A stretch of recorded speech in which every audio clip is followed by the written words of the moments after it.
नमस्कार दोस्तों एवं छात्र छात्राओं। आज अपने चिक्के रविंद्र चौहान यूट्यूब चैनल के ऊपर मैं फिर से ये व्यंजना शब्द शक्ति नया टॉपिक लेकर के फिर से आपके बीच में हाजिर हूँ। शब्द शक्ति हिंदी में एक टॉपिक है, ये थोड़ा क्लिष्ट सा टॉपिक है। पीछे के वीडियो में शब्द शक्ति के दो भेद में अभिधा शब्द शक्ति और व्यंजना शब्द शक्ति डाल चुका हूं। अब शब्द शक्ति का तीसरा भेद होता है व्यंजना शब्द शक्ति। इस व्यंजना शब्द शक्ति का क्या मतलब है, इसके ऊपर क्या प्रश्न बनते हैं और ये पीछे की शब्द शक्तियों से कैसे भिन्न है। सबसे पहले देखो इसका अर्थ। व्यंजना शब्द शक्ति का अर्थ क्या है, इसकी सामान्य भाषा में यदि बताऊं तो जब कोई एक वाक्य हो या कोई बात हो, एक बात हो, उस बात को समझने वाले अपने अपने संदर्भ के अनुसार, अपने अपने क्षेत्र के अनुसार, अपनी मनोदशा, अपने दिमाग के अनुसार एक ही वाक्य के अलग अलग अर्थ निकालें, वहां पर व्यंजना शब्द शक्ति होती है। ये इसकी छोटी सी बात बताई। अब इसकी परिभाषा, इसकी अगली स्टेप, अगली आगे देखते हैं। जब अर्थ का बोध, शब्द के अर्थ का बोध कथन के संदर्भ के अनुसार अलग अलग श्रोता अलग अलग संदर्भ में लगाएं। ठीक है, देखो जब शब्द का अर्थ कथन के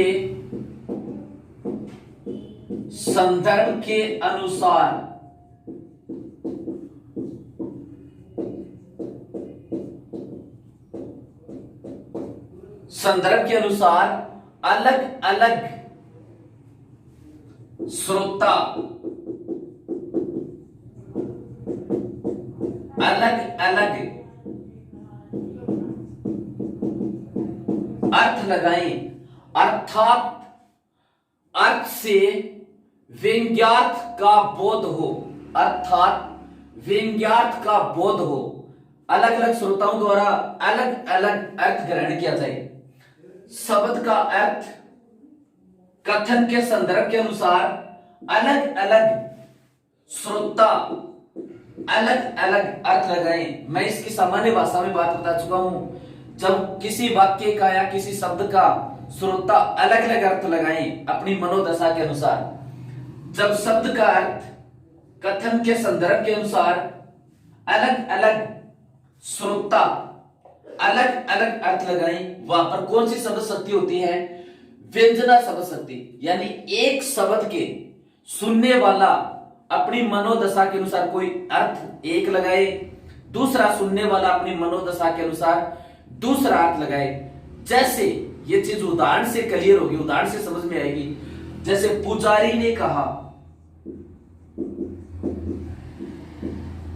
पुजारी ने कहा संध्या हो गई। बड़ा प्रचलित वाक्य है, कई कंपटीशनों में पूछा भी गया है। पुजारी ने कहा संध्या हो गई। पुजारी ने कहा संध्या हो गई यानी शाम हो गई। पुजारी ने कहा कि संध्या हो गई, कईयों ने इसको सुना। तो इसका अर्थ सुनने वाले अपनी मनोदशा के अनुसार अलग अलग इसका अर्थ लगाएंगे। पुजारी 4-5 आदमी बैठे हैं और पुजारी ने कह दिया कि शाम हो गई, संध्या हो गई। संध्या हो गई तो इसका मतलब कौन कौन क्या क्या अर्थ लगाते हैं? पुजारी इसका क्या अर्थ लगाता है? पुजारी अर्थ लगाता है पूजा का समय, यानी शाम का समय, पूजा का समय हो गया। किसान इसका अर्थ क्या लगाता है? जैसे किसान खेत में गया हुआ है तो भाई शाम को काम को खत्म कर दो और अब घर चलो। तो किसान इसको क्या क्या अर्थ लगाता है? खेत से घर जाना, यानी काम खत्म करके खेत से घर जाने का अर्थ लगाता है।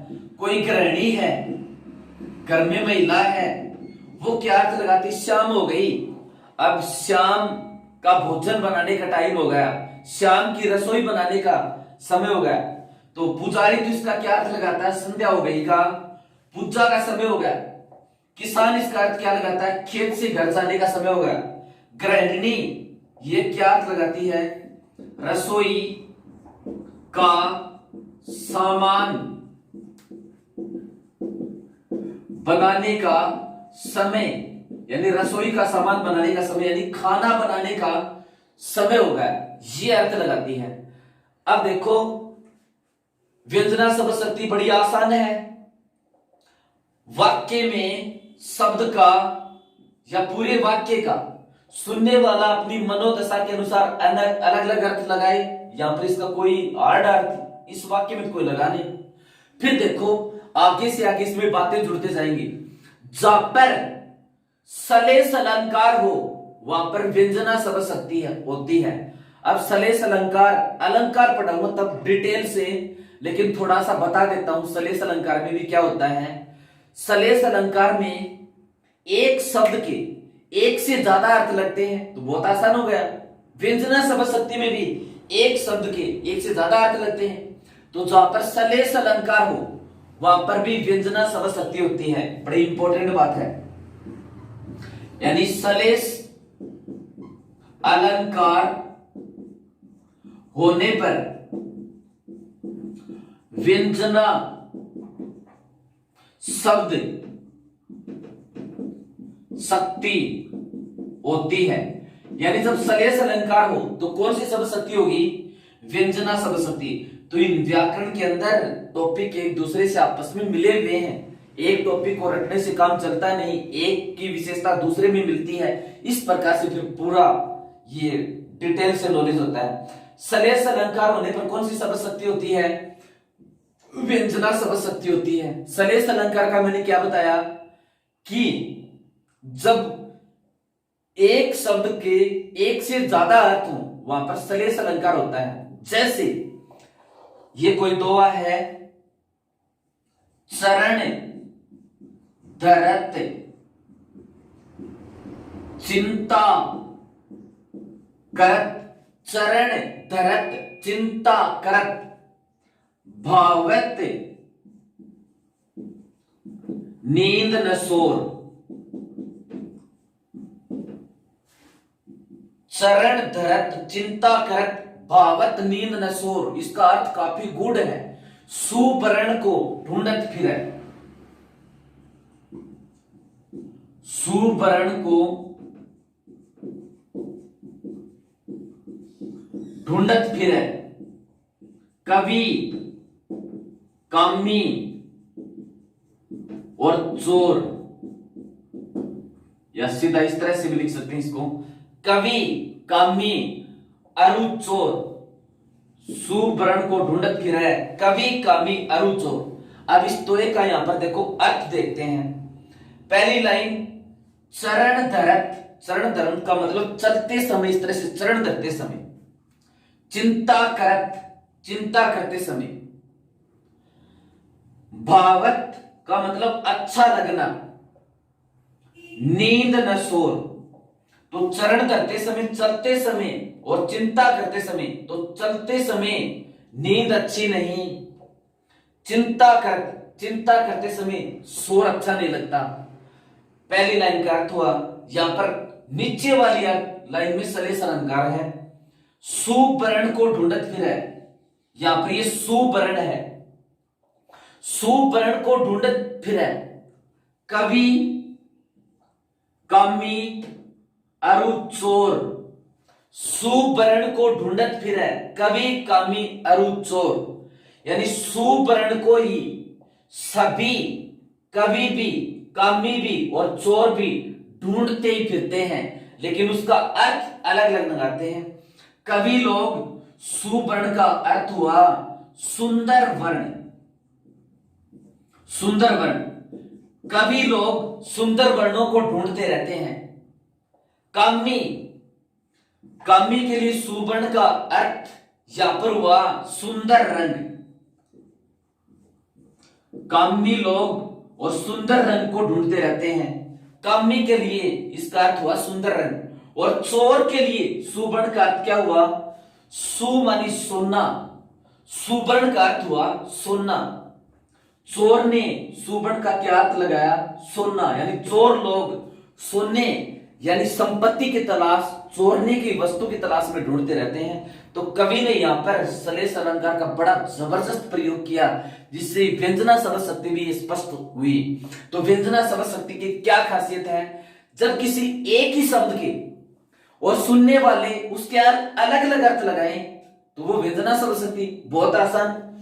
जहां पर सलेस अलंकार हो वहां पर भी कौन सी शब्द शक्ति होती है? व्यंजना शब्द शक्ति होती है। यहां पर देखो, सुवर्ण को ढूंढत फिरे कवि कामी और चोर। सुवर्ण का अर्थ कवि ने लगाया सुंदर वर्ण, कि कवि लोग सुंदर वर्णों को ढूंढते रहते हैं। कामी पुरुष सुंदर रंग को ढूंढते रहते हैं। चोर लोग और ये सोने को ढूंढते रहते हैं, सोने को चोरी करने के चक्कर में ढूंढते रहते हैं। तो सुवर्ण को कवि, कामी और चोर सारे ढूंढते रहते हैं, लेकिन सुवर्ण का यहाँ पर अर्थ कवि ने इनका अलग अलग बताया है, और यही व्यंजना शब्द शक्ति की खासियत है। तो व्यंजना शब्द शक्ति, जब किसी शब्द के अर्थ सुनने वाले अलग अलग अर्थ लगाएं वहां पर कौन सी शब्द शक्ति होती है? व्यंजना शब्द शक्ति। और सलेस अलंकार होने पर भी कौन सी शब्द शक्ति होती है? व्यंजना शब्द शक्ति। सलेस अलंकार में भी क्या होता है? दोहे के अंदर, छंद के अंदर एक शब्द के अलग अलग संदर्भों में अलग अलग अर्थ लगते हैं। अब जैसे पुलिस ने कहा पकड़ो, तो पुलिस ने कहा, इसको सुना किसी ने भी, तो पुलिस ने कहा, वहां पर यदि चोर खड़ा है तो वो भागेगा, क्योंकि वो अर्थ ये लगाएगा कि पुलिस ने तेरे को पकड़ने के लिए कहा है। और कोई सामान्य आदमी खड़ा है तो वो नहीं भागेगा, क्योंकि वो पकड़ो का अर्थ अपनी मनोदशा के अनुसार लगाएगा कि मैं चोर नहीं हूं। कोई सुनने वाला उसका कुछ अर्थ लगाएगा, कोई कुछ अर्थ लगाएगा। अब ये व्यंजना शब्द शक्ति है, इसके भी दो भेद हैं। व्यंजना शब्द शक्ति, जिस तरह से लक्षणा शब्द शक्ति के दो भेद थे, इसके भी दो भेद हैं। एक तो शाब्दी व्यंजना, एक तो शाब्दी व्यंजना। शाब्दी व्यंजना, जैसे इसका ये शाब्दी व्यंजना क्या है? शब्द, वही शब्द के अर्थ अन्य अन्य लगाए जाए। एक कोई शब्द दिया हो और उस शब्द का दूसरे शब्द के साथ जुड़ करके उसका अन्य अर्थ, तीसरे के साथ जुड़ करके उसका अन्य अर्थ। जैसे रहीमन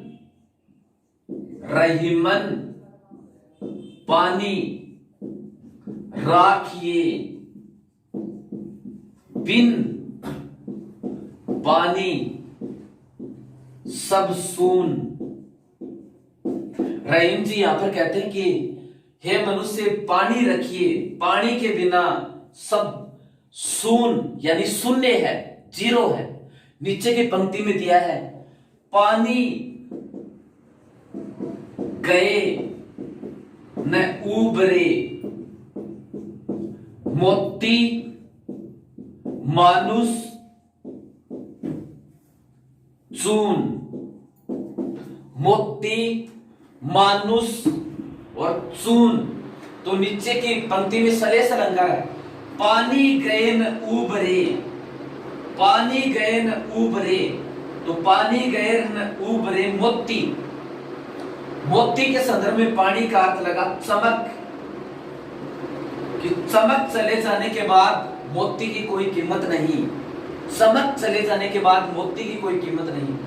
मानुष, यहां पर मानुष के संदर्भ में पानी का अर्थ कवि रहीम जी ने लगाया। मनुष्य के संदर्भ में पानी का अर्थ है इज्जत, कि इज्जत चले जाने के बाद मानुष की कोई कीमत नहीं। पानी गए न उबरे, मोती मानुष चून।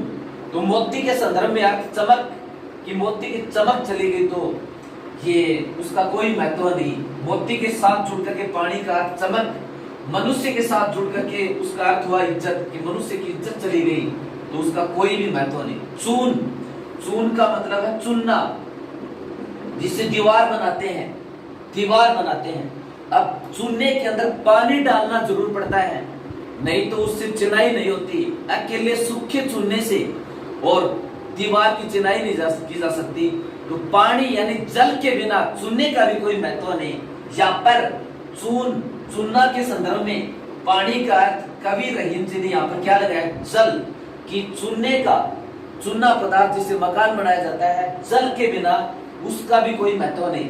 तो इस पानी का अर्थ मोती के साथ जुड़ करके चमक, मानुष के साथ जुड़ करके इज्जत, और चूना के साथ जुड़ करके क्या हुआ, जल इसका अर्थ हुआ।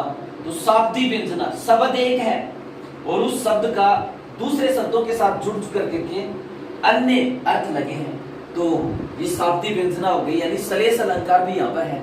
इसी तरह से इसका एक दूसरा उदाहरण और बताता हूं, चिरजीवो चोरी जुरे, चिरजीवो चोरी जुरे।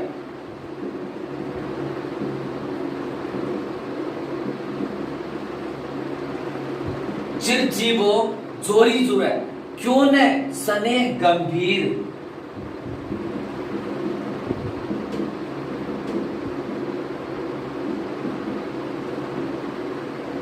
चिरजीवो चोरी जुरे, क्यों ने स्नेह गंभीर।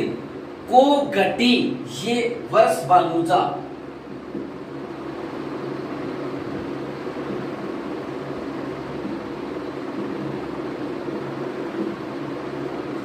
को घटी ये वर्ष बानुजा, वे हलदर के वीर, वे हलदर के वीर। कुछ इसमें भी कौन सा सलेस अलंकार है, तो यहां पर भी कौन सी शब्द शक्ति है, शाब्दी व्यंजना। फिर देखो इसके बाद में व्यंजना शब्द शक्ति का दूसरा भेद आर्थी व्यंजना। दूसरी है, दूसरी एक तो शाब्दी व्यंजना और दूसरी है आर्थी व्यंजना। इसमें अर्थ विशेष के आधार पर और अन्य अर्थ लगा, अर्थ विशेष को प्रधानता दी जाती है। अर्थ विशेष को प्रधानता, यानी अर्थ विशेष को जहां पर प्रधानता दी जाए वहां पर कौन सी होगी, आर्थी व्यंजना। अब देखो इसका उदाहरण बताता हूं, जैसे सघन कुंज छाया सुखद, सघन कुंज,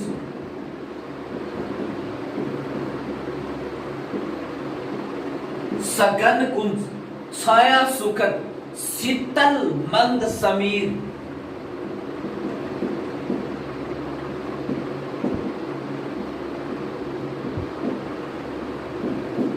सघन कुंज छाया सुखद, शीतल मंद समीर, मन हवे जात अजो।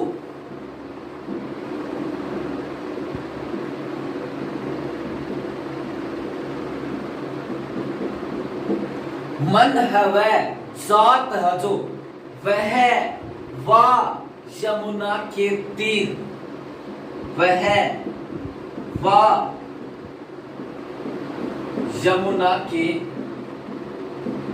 तीर।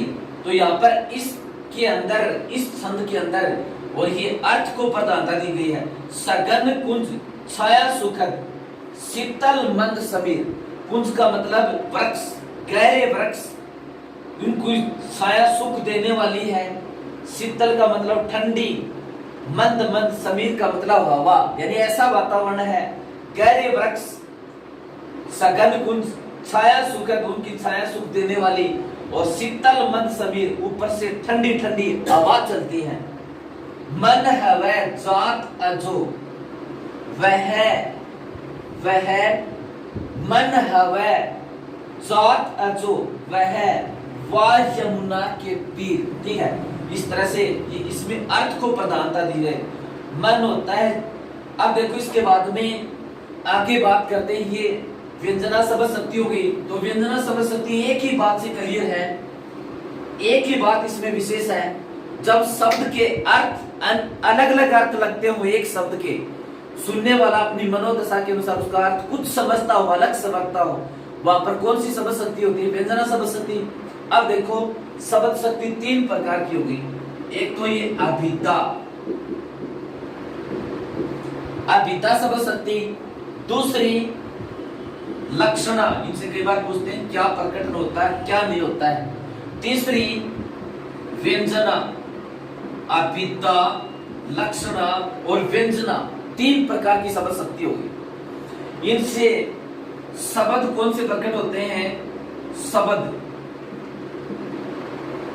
अभिधा शब्द शक्ति में तो वाचक, लक्षणा शब्द शक्ति में लक्षक और व्यंजना शब्द शक्ति में व्यंजक। वाचक, वाचक को प्रकट करने वाली अभिधा और लक्षक को प्रकट करने वाली लक्षणा और व्यंजक को प्रकट करने वाली व्यंजना। अब देखो इनके जो प्रकट करने के बाद जो अर्थ लगते हैं वाचक और वाचक का क्या तात्पर्य है, वाचक का क्या अर्थ है, इसको मुख्यार्थ, मुख्यार्थ, वाच्यार्थ या संकेतितार्थ भी कहते हैं, संकेतितार्थ भी कहते हैं। अभिधा से वाचक यानी वाचक को प्रकट करने वाली अभिधा होती है। मुख्यार्थ यानी शब्द का मुख्य अर्थ लगा दिया जाए। वाच्यार्थ शब्दकोश के अंदर शब्द का जो अर्थ होता है वो ही लगा दिया जाए, कोई बाधा उत्पन्न नहीं हो, इसको संकेतितार्थ भी कहते हैं।